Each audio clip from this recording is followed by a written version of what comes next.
Hey, what's up everyone? Welcome back to another Mindset Monday. Today we're going to be looking at the continuation of our series of things that mentally strong people don't do. And we're at number 11, which is don't fear alone time. And some ways that you can identify that you fear alone time, that you fear being alone in solitude versus being lonely, which is spending time alone is boring to you. Silence is uncomfortable. You sit in a room and you're just like, it's really quiet. Silence can be a very good thing, and we'll get into that. You equate being alone as lonely, as I stated earlier. And you feel doing things by yourself, you feel guilty.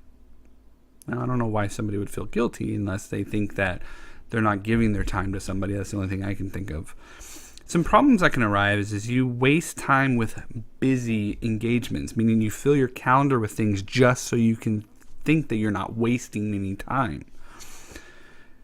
You can start to feel lonely in a crowded room. Just because you're around people doesn't mean that you're not lonely. You can feel very lonely in a crowded room because you could be sitting in a corner and nobody's talking to you. Just because there's people around you doesn't mean that you're not lonely. The use of TV, using that or radio or other things just to make background noise because you don't want silence.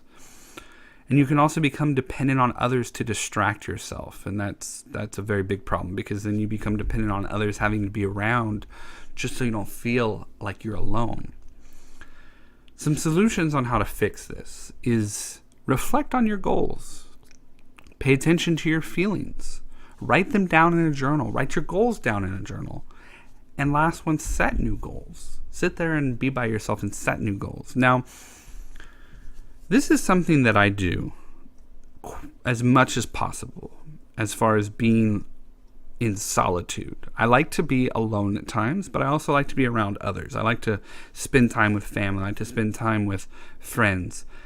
But it's very, very healthy to spend time with yourself in solitude, as either meditating, writing a journal, reading, whatever it is. I consider it to be a recharge. You know that there's two types of people out there. There's extroverts and introverts. And introverts tend to be more the solitude people. They like to be by themselves, where the extroverts like to be around people. Everyone is both of these types of people. Just you tend to lean to one side more than the other, and that's what considers you to be either an extrovert or an introvert. But we are all extroverts and introverts.